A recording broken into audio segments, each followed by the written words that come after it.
Bonjour, alors je vais effectivement me présenter rapidement parce que j'ai eu une carrière un petit peu différente de celle de la majorité des magistrats, dont 80%, voire 90% sortent d'un cursus classique, licence, maîtrise, concours, un concours difficile.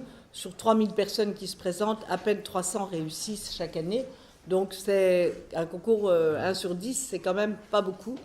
Moi, je n'ai pas suivi ce cursus. J'ai suivi le cursus qui concernait en tout cas à l'époque 10% à peu près des magistrats. J'ai été avocat pendant 15 ans d'abord. Et ensuite, au bout de 15 ans, j'ai proposé ma candidature à la chancellerie qui accepte, quand on a une ancienneté suffisante et un dossier qui leur paraît convenable, qui accepte ou pas de vous intégrer comme magistrat directement. J'ai été ensuite, pendant plus de 15 ans, 18 ans exactement, procureur de la République. Qu'est-ce que c'est qu'un procureur de la République? Il y a deux sortes de magistrats. Le procureur, celui qui poursuit. Procureur, poursuite, celui qui va dire vous devez le condamner parce qu'il a bien commis ce qu'on lui reproche et vous devez le condamner à telle peine. Et puis vous avez le juge qui est assis et qui décide. Le procureur se lève pour requérir. C'est pour ça qu'on dit parfois du parquet la magistrature debout. Et le juge, qui est appelé à prendre une décision, on l'appelle un magistrat du siège, puisqu'il est assis et qu'il prend la décision, soit tout seul, comme vous avez vu dans le film, par moment, soit à trois, comme vous avez vu également dans le film, notamment pour les comparutions immédiates.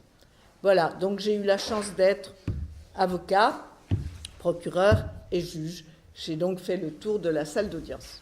Voilà, j'écoute vos questions. Quelle a été pour vous la plus grosse affaire?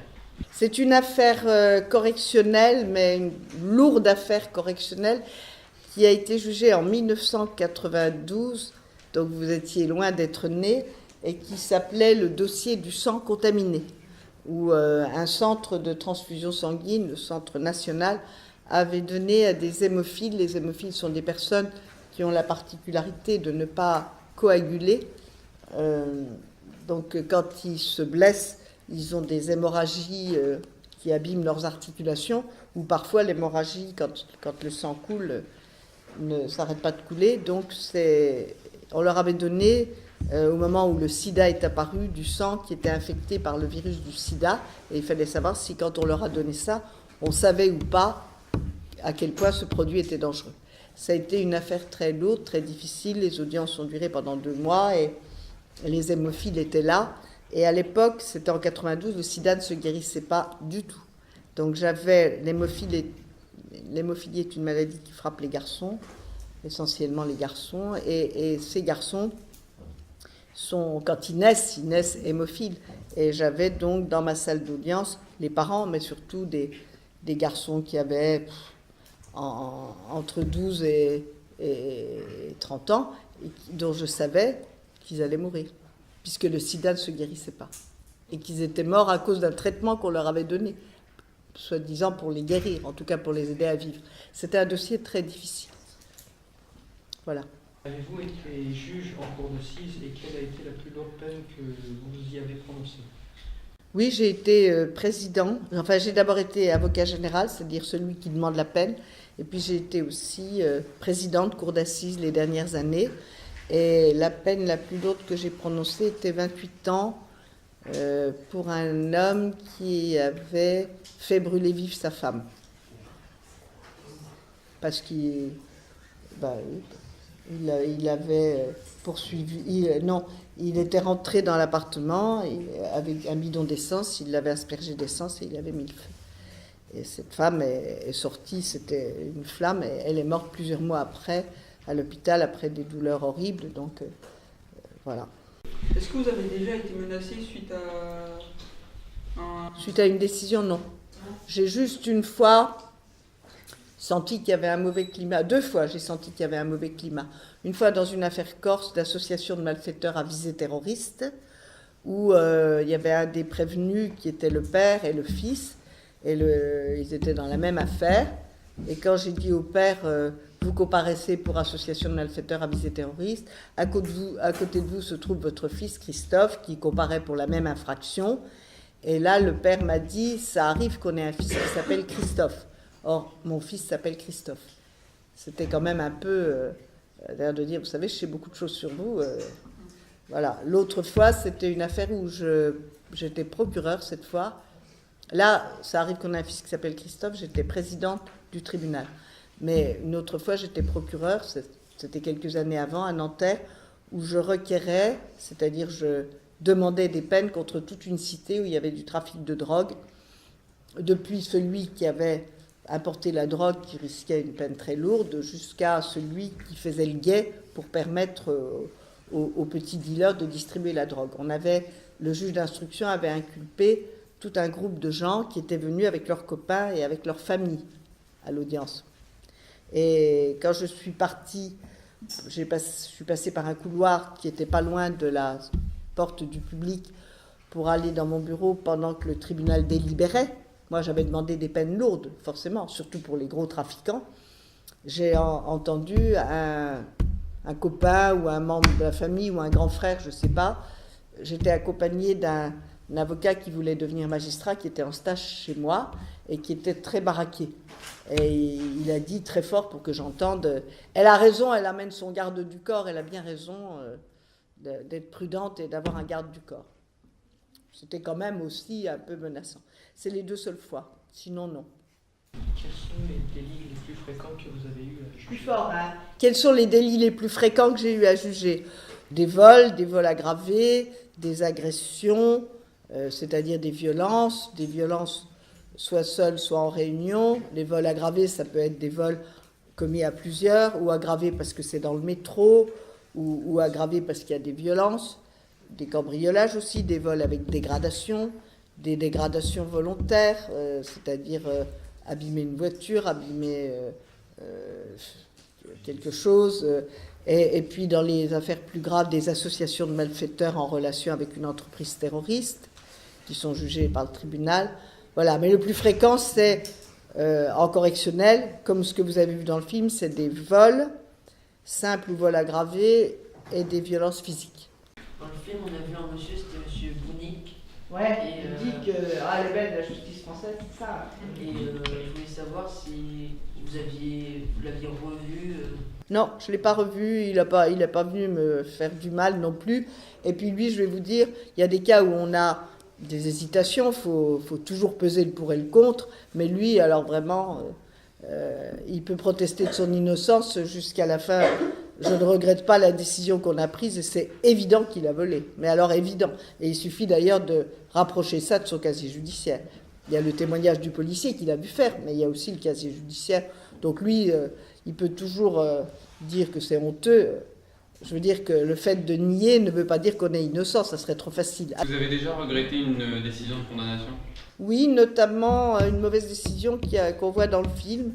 C'est la seule, mais franchement, j'aurais pas dû. C'est le garçon à la carabine, là, qui est comparé devant moi alors qu'il est sous stupéfiant. Et j'aurais dû prononcer un sursis avec mise à l'épreuve et obligation de suivre un traitement. Je ne comprends toujours pas pourquoi je ne l'ai pas fait. Je sais qu'il m'a dit qu'il ne voulait pas suivre de traitement, mais ce n'est pas lui qui décide, c'est le tribunal. Et j'aurais pas dû lui donner des jours d'amende, ce n'est pas adapté. Sinon, non. Si par exemple je regrette d'avoir condamné quelqu'un en disant finalement il était innocent, heureusement, je n'ai pas éprouvé ça, non. Pour en revenir à M. Bounik, ça veut dire qu'il n'en était pas à son coup d'essai? Ah ben oui, le casier judiciaire n'est pas... au début, quand quelqu'un comparaît devant moi, je lui dis « Monsieur, vous appelez Monsieur Durand, vous êtes né le temps, à telle adresse, vous exercez telle profession. Je note que votre casier judiciaire mentionne 5 condamnations en telle année, en telle année, en telle année, en telle année. Vous avez été condamné à tant à ceci ou à une amende ou à... » Bon, et lui, il a un casier judiciaire grand comme ça. Hein. Est-ce que vous avez le droit de répondre aux provocations des prévenus? Alors, oui et non. Oui et non, parce que le juge qui juge ou le président du tribunal correctionnel, il a déjà une autorité qui tient qui est la conséquence de 2 éléments. L'autorité naturelle du juge par rapport au justiciable, c'est quand même, il est d'ailleurs sur une petite estrade, bon, il est comme l'autorité naturelle du professeur que vous avez qui enseigne auprès de vous. Et puis, son autorité est renforcée par le fait qu'institutionnellement, il a un pouvoir considérable qui consiste à pouvoir condamner à une amende, voire à de la prison. Donc, il peut priver quelqu'un d'une partie de son patrimoine et d'une partie de sa liberté d'aller et venir, plus les peines accessoires, par exemple les peines complémentaires, par exemple ne pas conduire un véhicule, ne pas exercer certaines professions, etc. Donc, il a déjà beaucoup d'autorité, le juge. Et votre question, c'était comment? Ah oui, est-ce que j'ai le droit de répondre quand il me provoque? Oui et non. S'il est vraiment très, très insultant, je peux lui dire que je demanderai au procureur d'exercer des poursuites pour outrage à magistrat, mais je ne peux pas le poursuivre moi-même. Autrefois, quand il y avait un outrage à magistrat dans la salle d'audience et au moment du jugement, le juge pouvait dire vous venez de commettre par rapport à moi un outrage à magistrat et je vous sanctionne pour ça. Heureusement, ça n'est plus possible parce qu'on ne peut pas être juge et partie, on ne peut pas être à la fois victime et puis être concerné par une affaire et puis juger cette affaire-là. Donc ça n'est plus possible depuis l'affaire Chaouch. Enfin, je ne peux pas vous donner les dates, mais c'est assez ancien. Et donc maintenant, tout ce que je peux faire, c'est porter plainte au procureur en disant tel jour à telle heure, j'ai été outragé, on m'a dit ceci, ceci, cela, il y avait tel et tel témoin, et puis je vous demande d'exercer des poursuites. Voilà. Est-ce que c'est fréquent que des prévenus assurent leur défense eux-mêmes? Oui, dans les petites affaires, oui. Souvent, ils arrivent à l'audience et au dernier moment, ils ont peur, ils voient qu'il y a des avocats et ils disent « je demande un délai pour préparer ma défense ». Mais comme ils sont libres, qu'on les a arrêtés par exemple le 1er février, qu'on leur a donné une date de comparution, on leur a remis une feuille pour ça, une convocation, pour comparaître le 1er mai. Et là, il arrive, il n'a pas d'avocat, il n'a pas compris qu'il fallait qu'il demande un avocat. De toute façon, on accepte et on renvoie à nouveau l'affaire. Mais c'est quelquefois ennuyeux pour nous quand il y a des victimes qui se sont déplacées ou quand ça désarticule aussi. Si c'est une affaire complexe, ça désarticule parce qu'on a dit qu'on allait prendre une demi-heure pour ce dossier. Comme on a déjà des audiences surchargées, c'est embêtant de la renvoyer, mais on le fait pour avoir un avocat. Mais il y en a beaucoup qui ne veulent pas d'avocat, qui estiment que ce n'est pas utile et qui se défendent sans avocat, et vous l'avez vu dans le film. Est-ce que ça vous affecte de prononcer des sanctions?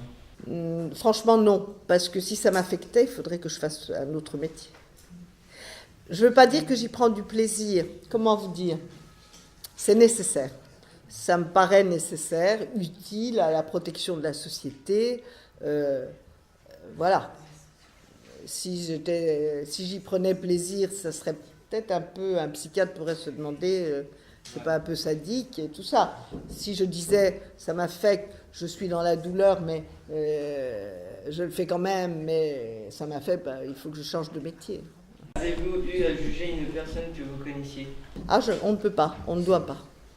On ne doit pas, c'est pas compliqué. Quand le film 10e chambre est sorti, alors, cela dit, une fois j'ai eu un cas limite, je vous le raconterai tout à l'heure, mais quand le film est sorti, beaucoup de gens l'ont vu, puisqu'il sortait... 10e chambre sortait même en salle, dans les salles de cinéma normales. Et j'étais du coup pas mal invitée à dîner chez des gens qui trouvaient rigolo d'inviter la juge, que je connaissais bien sûr. Et j'étais dans des repas avec des gens qui étaient invités au même repas que moi. Et ils me disaient, c'est bien, si on conduit en état d'ivresse, on va passer devant vous. Et je disais, non, parce que je viens de dîner avec vous, je viens d'avoir une relation amicale avec vous, et donc, non. Et si on le fait, on commet une faute déontologique. On ne doit pas juger un membre de sa famille, ça c'est prévu, mais même si c'est quelqu'un qu'on connaît, les gens ne savent pas qu'on le connaît, mais nous on sait qu'on le connaît, donc voilà. Une seule fois j'ai eu à juger, mais j'étais procureur, heureusement, je n'étais pas juge. J'ai eu à requérir, donc à demander une peine contre le frère d'une de mes amies. Elle c'était une amie, son frère je ne l'avais jamais vu de ma vie. Mais mon amie avait un nom, un patronyme assez particulier, et comme je reconnais le nom de cet ami, je me dis, tiens, est-ce que ce monsieur est de la même famille que mon ami? On va l'appeler monsieur Tartampion. Je vois Tartampion, je dis, tiens, c'est drôle, j'ai cette amie qui s'appelle mademoiselle Tartampion, Et puis je regarde la date de naissance, le lieu de naissance, ce que je sais de mon amie, et le fait qu'elle m'a dit que son frère était tombé dans la drogue depuis des années et qu'elle n'avait pas de nouvelles, et je me dis, il n'y a pas de problème, c'est lui, quoi. Ils étaient nés dans la même ville, à la date à peu près correspondant à l'âge de son frère. Donc là, je me suis fait remplacer.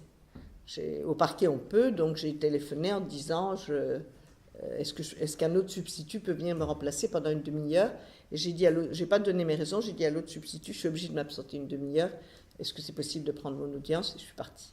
Parce que je me disais que si j'étais trop gentille, c'est l'égalité des citoyens devant la loi quand même, et l'impartialité du juge. Donc si j'étais trop gentille pour pas aggraver le cas du frère de mon ami, ben, c'était pas normal. Si j'étais trop sévère, ben, c'était pas normal non plus, et que je saurais jamais quand j'étais vraiment normale. Donc pour éviter tout problème, je préférais... Que se passe-t-il lorsqu'un prévenu ou accusé ne parle pas le français? Ah ben, on a l'obligation de demander un interprète, c'est obligatoire. Hein. Alors, normalement, on doit s'en apercevoir avant, et l'interprète doit avoir été convoqué. Mais il arrive qu'on ne s'en aperçoive pas avant, et dans ce cas-là, on cherche d'abord parmi les interprètes sur la liste, on a une liste, on leur téléphone, et si on n'arrive pas à les avoir, il m'est arrivé de faire appel à un consulat, à une ambassade, voire à un greffier, mais qui ne soit pas le greffier d'audience, c'est pas possible, mais un autre greffier dont je savais que c'était un greffier qui avait vécu très longtemps dans tel ou tel pays. Enfin, à ce moment-là, on fait prêter un serment d'être interprète, loyal et tout ça. Mais oui, c'est obligatoire, quelqu'un qui ne parle pas le français. Alors le problème, c'est ceux qui parlent mal le français ou ceux qui font semblant de ne plus le parler. Ça, j'ai eu ça aussi. Pour pouvoir dire après que, mais comment, j'ai été condamné, mais je ne parlais pas le français, c'est une honte. Et puis il y a des avocats qui sont malins, qui vont jouer là-dessus. Alors, ce que je faisais dans ces cas-là, quand je sentais la fraude, quand je voyais que c'était un étranger qui était en France depuis 15 ans, je regardais le casier judiciaire, je demandais qu'on y aille aux archives, je faisais sortir les dossiers d'avant, et je voyais que dans les dossiers d'avant, 10 ans avant, il n'avait pas demandé d'interprète. Ah bon? Monsieur, c'est drôle alors. On est en 2015, et là, vous avez besoin d'un interprète, et quand vous êtes passé devant nous en 2005, vous n'avez rien dit, et vous étiez sans interprète, vous parliez le français, depuis vous vivez en France, et vous avez perdu la pratique du français. Bon, il faut aussi se méfier des fausses personnes qui disent qu'elles ne parlent pas français. Enfin, on n'est pas idiots, hein, vous voyez, je vous ai dit comment j'essayais de déjouer certains stratagèmes. Comment vous faites pour savoir si le prévenu est coupable? Ben, je regarde quelles sont les preuves qui me sont apportées. En matière pénale, la preuve est libre. Vous avez raison de poser cette question parce que souvent, maintenant, les faits sont niés même quand ils sont évidents. Regardez M. Bounic, le policier l'a vu faire, il a vu comment il prenait le portefeuille, il a vu comment il se sauvait, comment il jetait les cartes de crédit qui étaient dans le portefeuille tout en courant. Il a vu tout ça, le policier, sauf à dire que le policier est un menteur. Mais enfin, ce policier, il connaît manifestement son métier, et moi, je n'ai aucune raison de ne pas faire confiance à son témoignage. Et donc, comment je fais pour voir? Ben, je regarde les preuves, s'il y a un témoin, si on a trouvé les objets du vol sur lui, si on l'a vu vendre à un receleur et que le receleur dit c'est lui qui me l'a vendu, donc s'il lui a vendu, c'est que c'est lui qui a fait le cambriolage. Je regarde les preuves que j'ai, l'ADN. Autrefois, on avait les empreintes digitales, maintenant on a l'ADN. Voilà, et je regarde si ces preuves, malgré le fait que la personne dise « j'ai pas fait ce qu'on me reproche », me paraissent suffisantes ou pas. Est-ce qu'on peut refuser d'être juré? On ne peut pas refuser d'être juré, non, sauf si on a plus de 70 ans, là on a le droit, et sauf si on est malade. Dans ce cas-là, il faut apporter un certificat médical, le faire envoyer, enfin l'envoyer en avance. On peut aussi refuser pour des obligations professionnelles, mais dans ce cas-là, la cour d'assises peut accepter ou pas. Moi, parce qu'une fois, j'en avais un, quand je présidais la cour d'assises, c'était quand même assez drôle, il m'avait écrit en me disant qu'il était souffrant et il avait envoyé un certificat médical. Puis il avait dû aller demander conseil à quelqu'un qui lui avait dit « Oh, méfie-toi, il n'y a qu'à dire que... ton travail ne te permet pas ». Donc il avait été voir son employeur qui lui avait fait une belle lettre pour dire qu'il ne pouvait pas se passer de lui à ce moment-là, juste pendant le truc. Alors moi je lui ai dit « Monsieur, il faudrait peut-être choisir. Alors, vous êtes malade ou vous avez un surcroît de travail juste à ce moment-là ? Si vous êtes malade, vous n'allez pas travailler. Enfin, il faut se méfier aussi, là aussi, des gens qui vous racontent des histoires. » Quelle est l'affaire qui vous a le plus marqué dans votre carrière? Dans ma carrière, ben, je l'ai dit tout à l'heure, le sang contaminé, vous m'avez déjà posé la question, non? Puis aussi, il y a eu des viols collectifs qui m'ont bouleversée quand même. Quand j'étais procureure aux assises à Nanterre, des viols dans des caves, c'est quand même très douloureux, avec une jeune fille qui avait été violée par plusieurs garçons et plusieurs fois elle était terrorisée dans sa cité. Et à chaque confrontation chez le juge d'instruction, elle faisait une tentative de suicide, mais des vraies tentatives de suicide en avalant plein de médicaments. Cette jeune femme, c'était presque aussi grave que si on l'avait tuée, quoi, tellement elle avait été abîmée par les choses qu'on lui avait faites. Donc ça, j'étais assez impressionnée. Comme j'étais avocat général, c'était très bien, parce que quand on est avocat général, on n'est pas celui qui juge, on est celui qui demande la peine. Et je peux vous dire que j'ai été très dure dans mes réquisitions et que je ne le regrette pas. Est-ce que pendant une audience, il y a déjà un prévenu qui a réussi à vous attendrir? Oui, j'espère n'être ni farouchement sévère, ni farouchement, ni trop gentil. Ça arrive, mais il faut quand même essayer de garder sa distance. C'est-à-dire, la difficulté du rôle du juge dans l'impartialité, c'est de pas... Oui. Si on dit il ne doit pas se laisser aller aux émotions, ça va devenir un robot inhumain. En même temps, s'il se laisse trop aller à ses émotions, il va devenir une sorte de petit dictateur, c'est-à-dire j'ai de la sympathie pour lui, je suis gentil, j'ai de l'antipathie pour lui parce qu'il ressemble par exemple à mon frère qui n'a pas arrêté de m'exaspérer pendant toute mon enfance, j'ai de l'antipathie. Enfin, je ne sais pas quoi vous dire, mais le juge ne doit pas se laisser aller à des émotions personnelles. Et en même temps, il ne doit pas être un robot inhumain. Donc le bon juge, c'est celui qui a des facultés d'empathie, c'est-à-dire capable de se mettre un petit peu à la place de l'autre, tout en ne perdant jamais de vue le fait qu'il doit rester impartial, qu'il y a l'égalité des citoyens devant la loi, et que sa mission, c'est quand même aussi d'empêcher que ça recommence et de préserver l'ordre public. Il doit mêler tout ça avant de prendre sa décision. Quelle est l'affaire la plus longue que vous avez eu à juger? La plus longue, c'est quand j'étais procureur, c'était le sang contaminé, on a eu 6 semaines d'audience. Et 6 semaines d'audience, c'était non-stop ou c'était... Non, c'était 3 jours, 3 jours, 3 jours, 3 jours. Sinon, j'ai eu une affaire où c'était 4 semaines d'audience, 3 jours, 3 jours, c'est-à-dire lundi, mardi, mercredi, et puis après, c'est une autre partie du tribunal, jeudi, vendredi matin, vendredi après-midi, par exemple. Enfin, on alterne comme ça, 3 demi-journées et 3 demi-journées. Et le truc rigolo, c'est qu'un jour, j'ai eu affaire à juger une affaire de terroristes, des terroristes considérés comme dangereux, et mes assesseurs ont voulu une protection policière. Donc j'ai dit que j'étais un peu... J'avais pas trop envie, mais on m'a dit les 2 assesseurs ne peuvent pas avoir une protection policière et pas la présidente. Donc j'ai demandé aussi une protection policière, parce que sinon les assesseurs m'ont dit on ne viendra pas. On dira qu'on est malade, mais on ne viendra pas. Ils avaient peur. Bon. Donc on a eu tous les 3 une protection policière. Ça veut dire que le matin, les policiers viennent vous chercher avec une voiture. Ils sont 2. La voiture est banalisée. Et puis ils vous suivent pendant le déjeuner. Puis ils vous ramènent chez vous le soir. Voilà, vous êtes protégés. Voilà. Et j'avais une protection policière le lundi, le mardi, le mercredi.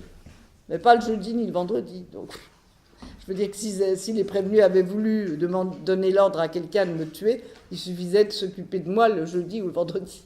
Donc j'ai trouvé que c'était un peu ridicule. Les vrais juges antiterroristes ont des protections policières permanentes, toute la semaine, y compris les week-ends. Mais là, moi, protection policière juste les jours d'audience, je trouvais ça un peu comique. Bon. Est-ce que votre travail n'a pas pris trop de place sur votre vie personnelle? Si, mes enfants vous diront que oui. Incontestablement, ça n'a pas été très très bon pour ma vie familiale, c'est vrai. Quels sont vos horaires de travail approximatifs? Alors c'est approximatif et c'est variable, mais je suppose que vous posez cette question parce que dans le film, on voit qu'une audience se termine à 2h du matin. C'est vrai que il n'est pas normal qu'on ait des audiences aussi longues certaines fois, qu'on n'est pas assez nombreux, que les juges français, toutes les statistiques le prouvent, le budget de la justice en France n'est pas suffisant si on le compare aux autres budgets de la justice dans les autres pays, notamment d'Europe, et on n'est pas assez nombreux. Alors mes horaires, généralement, quand j'étais au parquet, quand j'étais procureur, je commençais vers 9h, je terminais vers 12h ou 12h30, je déjeunais rapidement, et puis j'avais souvent l'audience, plusieurs fois par semaine j'avais l'audience, à 13h, et puis je terminais l'audience. Alors l'heure à laquelle elle se termine étant variable, mais c'est souvent autour de 19h. Donc ça fait quand même des longues journées. Et puis quand j'étais au parquet, j'avais également des permanences les samedis et les dimanches. Donc il m'est arrivé de travailler pendant un mois, samedi, dimanche, enfin, sans m'arrêter. On ne peut pas dire que ce soit une profession où on peut être paresseux, c'est pas possible. C'est pas possible. Si vous commettez une faute professionnelle, quelles sanctions encourez-vous? Alors, ça dépend de la nature de ma faute. Par exemple, d'abord, je peux commettre une infraction.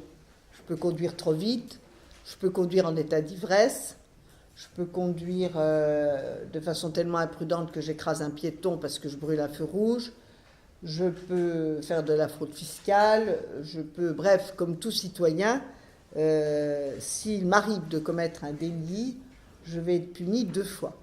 Une première fois parce que je passerai devant le tribunal comme tout le monde, c'est pas parce qu'on est juge qu'on ne passe pas devant un tribunal, bien sûr que non.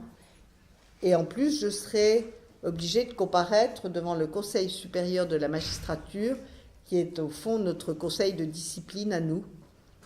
Et le Conseil supérieur de la magistrature, indépendamment de la peine que j'aurais eue pour ma faute, mon délit ou mon crime, qui peut être la prison, enfin les mêmes peines que celles que tous les citoyens encourent et risquent d'avoir, je peux en plus avoir un blâme ou une suspension d'exercice ou une interdiction d'exercer ou une démission forcée, c'est-à-dire une radiation. Et je peux même, si je commets un fait très grave, avoir ce qu'on appelle une radiation sans retraite ni pension. C'est-à-dire que je peux avoir travaillé 45 ans et je peux être radié et je n'aurai même pas de retraite. Donc ça va du blâme à la radiation sans pension. Pouvez-vous revenir sur une décision si vous pensez avoir fait le mauvais choix? Alors, il y aurait un moyen, si je m'aperçois que je me suis trompée tout de suite, si je suis juge, donc, c'est d'aller voir le procureur et de lui dire, écoute, dans l'affaire Durand, j'ai prononcé telle peine, ça n'était pas ce qu'il fallait faire, je regrette de l'avoir fait, est-ce que tu acceptes de faire appel? Comme ça, le procureur, il dira oui ou il dira non, et s'il dit oui, l'affaire sera rejugée par la cour d'appel. Mais pour ça, il faut qu'on soit dans le délai d'appel, et puis c'est un peu une connivence entre le juge du siège et le procureur, mais je peux imaginer que ça pourrait se passer comme ça. En revanche, si j'étais hors des délais d'appel, de pourvoi en cassation et de tout, et que je m'aperçoive que je me suis trompée, par exemple, on trouve un ADN qui correspond à un tueur en série qu'on avait trouvé, et puis quelqu'un d'autre a été accusé, a été condamné, mais sauf que l'ADN qu'on a trouvé après coup, c'est celui d'un autre qui avoue lui-même aussi. Là, il y a une procédure qui est possible, qui s'appelle la procédure de révision, où on reprend l'affaire. Simplement, cette procédure n'est possible que si l'élément qui permet de réviser le jugement, de reprendre tout, est un élément qui n'était pas connu des juges au moment où il a prononcé sa décision. Il faut que ce soit un élément complètement nouveau, d'accord? Parvenez-vous toujours à gérer votre colère durant un procès? Bah oui, enfin j'essaye, mais c'est vrai que dans le film, à un moment, je m'impatiente contre le sociologue. À ma décharge, il était très énervant, vraiment. Parce que vous avez vu qu'un petit bout, mais il nous a tenu pendant une demi-heure. Et j'avais encore plein de dossiers après. Cette irritation est donc liée à la surcharge de travail. Enfin, elle peut s'expliquer par la surcharge de travail, cela ne l'excuse pas pour autant. Le sociologue, je voudrais savoir quelle peine il a eu. Il a eu une amende et la confiscation du couteau. Et malgré le fait que j'étais énervée par lui, c'est vrai, je vous assure qu'il a eu la même peine que si je ne m'étais pas énervée. L'amende et la confiscation du couteau, c'était une peine adaptée dans son cas. S'il n'était pas sociologue, est-ce qu'il aurait eu une peine plus lourde pour détention d'armes? Non, la profession de l'intéressé ne joue pas un rôle. Non. On me reproche souvent d'avoir été trop dur avec lui plutôt que trop gentil. Et le fait qu'il soit sociologue ou qu'il se prétende tel, je voudrais bien vérifier qu'il l'était vraiment, parce qu'à mon avis, il était aussi un peu bluffeur. Vous voyez, même maintenant, quand je parle de lui, 20 ans après, il m'énerve encore, vous voyez. Alors donc, le sociologue en question, c'était en 2003, on est en 2019, oui.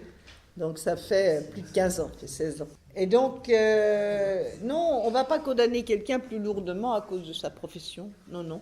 S'il avait été un jeune garçon. Alors peut-être que s'il avait été, par exemple, un garçon de 20 ans, avec déjà sur son casier judiciaire des ports d'armes prohibés, il aurait eu plus. Mais ça, c'est normal. D'abord, il aurait été en récidive sur le même délit. Et puis ensuite, même si ce n'était pas dans le cadre de la récidive, parce que c'était plusieurs années avant, quelqu'un qui a l'habitude de transporter des armes interdites, oui.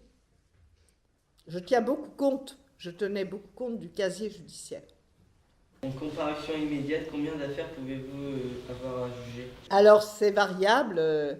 Presque tous les juges vous répondront trop, c'est sûr.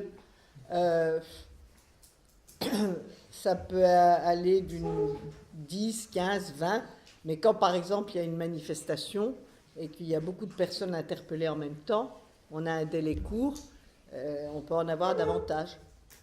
C'est pour ça que certaines audiences se terminent trop tard. Est-ce que, par exemple, moi, avec mon âge, si je viole une personne, je peux aller en prison? Quel âge avez-vous? 15 ans. Eh bien, bien sûr que oui, vous pouvez aller en prison. Simplement, pour un crime, le viol est un crime. Le viol étant un crime, à partir de 13 ans, vous allez pouvoir comparaître pour un crime devant la cour d'assises des mineurs. Simplement, vous bénéficierez de manière automatique de ce qu'on appelle l'excuse atténuante de minorité, qui va faire descendre la peine en dessous du maximum que le majeur aurait pour le viol. Donc vous aurez une peine moins importante. Le majeur qui viole quelqu'un, s'il n'utilise pas d'armes, ni de menaces, ni n'est en groupe, s'il est tout seul, une personne qui viole une autre personne risque 15 ans de réclusion criminelle. Et vous, avec l'excuse atténuante de minorité, la peine va descendre. Enfin, je vous déconseille quand même de commettre un viol, mais je crois que, il me semble me souvenir que c'est, je ne sais plus, c'est la moitié, je crois. Mais déjà, 7 ans et demi, c'est très long. Même si sur les 7 ans et demi, une partie. Alors, étant précisé que pour les mineurs, de manière générale, pour les délits et pour les crimes, mais vous m'avez dit si je commets un viol, c'est quand même pas n'importe quoi. C'est pas un sac de bonbons volé dans un grand magasin. Hein. Mais pour les mineurs, de manière générale, c'est dans notre loi, on doit privilégier l'éducatif avant le répressif. C'est ce qui pose problème, parce qu'on a maintenant des mineurs de 16 ans, dont certains sont aussi dangereux, aussi violents que s'ils en avaient 19. Donc la justice des mineurs est-elle encore adaptée à certains mineurs d'aujourd'hui qui ont plus de maturité peut-être et certains plus de dangerosité que d'autres? C'est une question qui est posée par certains. Bon, d'autres disent non, en dessous de 18 ans, on doit éviter de toutes les manières possibles l'incarcération. Il n'aura pas forcément le maximum, il n'aura pas forcément 7 ans et demi. Il peut y avoir des circonstances, à la fois dans votre existence, il peut y avoir un psychiatre qui peut décréter que certes vous êtes responsable de ce que vous faites, mais que compte tenu d'une fragilité psychique, vous avez une atténuation partielle. Il peut y avoir des choses qui vont faire qu'on donnera une peine avec sursis. Hein. Et certains mineurs, s'ils ne vont pas en prison, ils vont dans les centres éducatifs renforcés. Ça arrive ça aussi pour des mineurs qui commettent des crimes, qu'au lieu de les mettre en prison, on les met dans un centre éducatif renforcé, c'est-à-dire qu'ils ne peuvent pas sortir. Mais ce n'est pas une prison. Est-ce que ça vous est déjà arrivé qu'une affaire vous, entre guillemets, saoule et du coup vous l'avez bâclée? Non. Il m'est arrivé de bâcler, je l'avoue très franchement, mais ce n'était pas parce que la personne m'énervait, c'était parce qu'il y en avait trop et que je ne voulais pas qu'on termine à 3h du matin. Donc il m'est arrivé d'aller un peu trop vite, à la fois dans l'interrogatoire des personnes et dans des témoins, de faire ça de façon un peu accélérée, mais pas parce que quelqu'un m'agaçait, non. La justice d'aujourd'hui peut-être proposer une solution aux personnes sans papier comme le jeune Mauritanien? Ça, c'est une question excellente et malheureusement, je suis presque obligée de vous répondre que non, quoi. Que la justice aujourd'hui, pour quelqu'un sans papier comme le jeune Mauritanien, qui à mon avis me raconte des histoires d'ailleurs, parce qu'il dit qu'il est... Je ne suis pas sûre de sa nationalité, je ne suis pas sûre qu'il me dit la vérité. Il y a plusieurs étrangers en situation irrégulière qui sont passés devant moi, mais c'est vrai que c'est pas... c'est un problème qui dépasse vraiment le juge, qui est un problème énorme de personnes qui veulent quitter un pays de misère ou un pays de guerre, mais qui savent en même temps qu'ils n'ont pas de visa et qu'ils n'ont pas le droit d'être là, en tout cas d'y rester, ou qui rentrent d'une façon illégale. Et c'est une infraction, c'est pas normal. Si on accepte, qu'est-ce qui va se passer? Si on n'accepte pas, comme aujourd'hui, qu'est-ce qui va se passer aussi, puisqu'on a les campements à Boulogne. Je veux dire, c'est un problème auquel, en tout cas à mon niveau, je ne peux répondre que ponctuellement. Si on me soumet quelqu'un qui a commis une infraction, je ne peux que apporter la réponse légale, parce que j'estime que je ne suis pas là pour faire la loi, ni pour la discuter, mais pour l'appliquer. Avec humanité, oui, avec sévérité aussi parfois, quand il le faut. Vous savez, c'est vraiment... Mais c'est un problème mondial qui dépasse la compétence du juge, même si le juge doit ponctuellement répondre à la situation d'un étranger en situation irrégulière sans papier. Parvenez-vous toujours à être impartial? J'essaye et je dois l'être, et je racontais tout à l'heure à vos camarades une chose qui m'était arrivée, je vous prendrai après, une chose qui m'était arrivée quand j'étais procureur. Alors, celui qui doit être impartial, c'est le juge, puisque lui, il tranche, il décide, coupable, pas coupable, et si coupable, quelle sanction? Le procureur, il est une partie. Il y a d'un côté l'avocat de la défense, il y a le procureur qui défend la société et qui va dire « je veux que vous le déclariez coupable et que vous le condamniez à une peine ». Alors il est magistrat, certes, mais au procès, il est une partie. Et est-ce que je parviens toujours à être impartial? Une fois donc, quand j'étais procureur, substitut, chargé des mineurs, et à l'époque où vous n'étiez pas né, dans les années 85-90, 1985-1990, je suis allée faire des courses avant d'aller à l'audience et on m'a volé mon autoradio. Je me suis retrouvée avec ma voiture. À l'époque, on volait beaucoup d'autoradios dans les voitures. Maintenant, c'est intégré de telle manière que la question ne se pose plus de façon identique. Et là, j'étais dans ma voiture avec les fils qui pendaient sur mes jambes et avec la portière qui avait été forcée, donc qui bougeait. Et l'après-midi, je prenais des réquisitions contre des gamins qui, pour la plupart d'entre eux, étaient poursuivis pour vol d'autoradio. Alors, je me suis dit, il va falloir essayer de s'abstraire un peu, essaye de te souvenir de ce que tu aurais demandé dans le même cas hier ou la semaine dernière, pour pas influencer mes réquisitions en disant ça vient de m'arriver, j'en ai marre de ces salauds de voleurs d'autoradio. Vous avez déjà été avocat commis d'office? Oui, bien sûr, oui. Souvent même, quand j'étais jeune avocate, oui. Quel type d'affaires? J'ai eu une chance et un privilège, c'est-à-dire que quand on est commis d'office, c'est que le bâtonnier vous désigne pour des gens qui n'ont pas d'argent ou qui ne connaissent pas d'avocat, ou les deux. Et donc,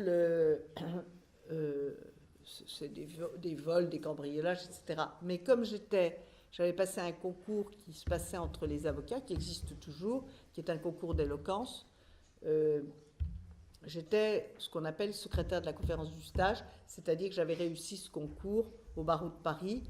On n'est que 12 par an. À l'époque, on était assez nombreux à le présenter. On était 120 ou 140, donc ils en prenaient 12. Et quand on a réussi ce concours, on est désigné pour les affaires criminelles. Donc quand j'étais jeune avocate, j'ai pu aller plaider devant la cour d'assises pour des gens qui avaient commis des crimes, mais qui n'avaient pas d'avocat.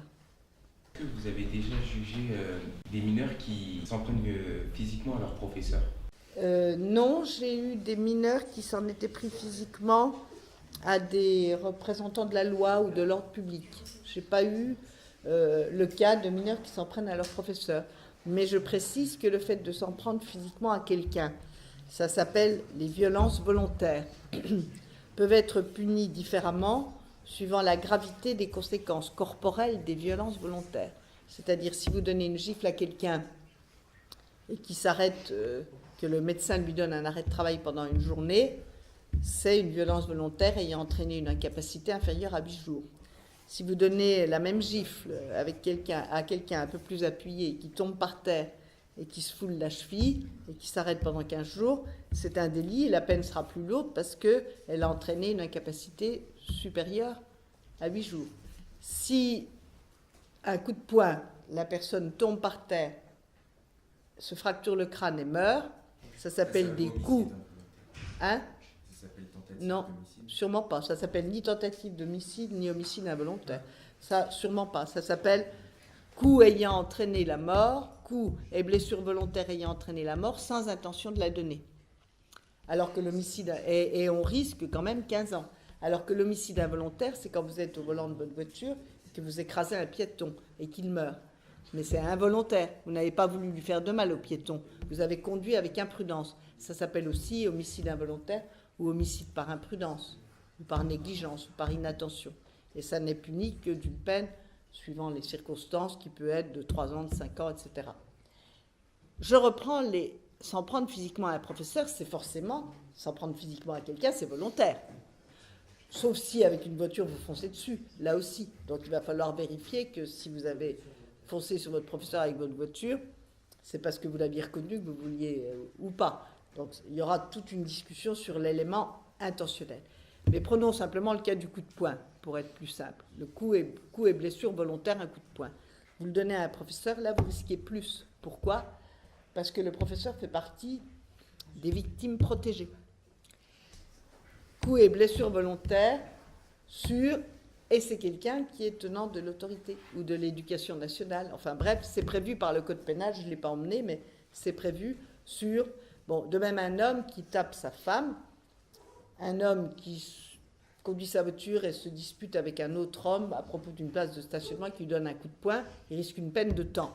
Mais le même homme qui rentre chez lui et qui frappe sa femme risque une peine plus grave parce qu'il y a la circonstance aggravante que des violences ont été commises sur le conjoint de la victime et par le conjoint de la victime. Donc, le professeur étant une catégorie de victimes protégées, si vous donnez un coup à un professeur parce que vous n'êtes pas content, il vous a mis une mauvaise note ou vous risquez une peine aggravée à cause de ça. Voilà. Donc ne le faites pas. Je ne pense pas que c'était votre intention. Comment évolue votre salaire au cours de votre carrière? Oh, il y a deux raisons pour qu'un salaire évolue. Une qui concerne absolument tout le monde, c'est l'ancienneté. Donc il y a des échelons, mais ce n'est pas l'ancienneté, et on gagne forcément plus on a d'ancienneté et plus on gagne. Et puis il y a le fait de changer d'échelon, de grade, c'est-à-dire qu'on devient substitut, après on est premier substitut, après on est procureur adjoint, après on est procureur de la République d'une petite ville, procureur de la République d'une grande ville, après on est procureur général, c'est-à-dire on est procureur auprès d'une cour d'appel. Ça, c'est le changement de catégorie qui vous fait... Donc si vous faites les deux, que vous avez assez d'ancienneté et qu'en même temps vous grimpez dans la hiérarchie, vous allez gagner plus. Vous comprenez ? Alors que, voilà. Donc moi, j'ai fait une évolution en tenant compte des deux. C'est-à-dire j'ai à la fois eu, à la fin de ma carrière, pas mal d'ancienneté, et puis j'avais grimpé. C'est-à-dire que j'étais devenu procureur, enfin l'équivalent de premier substitut à Paris, c'est comme procureur dans une petite ville. Et puis après, je suis devenue présidente, puis après conseillère à la cour d'appel. Comme j'ai pu être présidente à la cour d'assises, puis après premier avocat général. Voilà. Donc j'ai fait les deux. J'ai grimpé à l'ancienneté, le salaire évolue favorablement, mais doucement. Et puis j'ai grimpé un peu en hiérarchie. Vous vouliez être juge quand vous étiez petite ou... Non, je voulais être avocat. Je croyais que ma vocation, c'était d'être avocat. Et après, j'ai préféré être juge. Et si vous aviez le choix, vous auriez changé ou pas? Ah oui. Si c'était à refaire, je pense que je serais juge dès le début. Non pas que je regrette d'avoir été défenseur, parce que je trouve que ça m'a été très utile pour juger. Je vais même vous dire quelque chose, vous allez dire cette femme est dangereuse, mais tant pis, j'assume. Quand j'étais avocate pendant 15 ans, comme je vous ai dit, grâce au concours de la conférence, j'ai pu plaider devant la cour d'assises pour des criminels. Et puis 15 ans après, je me retrouve substitut, mais comme je suis dans une ville qui n'est pas une cour d'appel, à Nanterre, j'ai aussi la possibilité de requérir en cour d'assises, c'est-à-dire de demander des peines pour les criminels. Donc je me trouve exactement à l'opposé de l'endroit où j'étais 15 ans avant.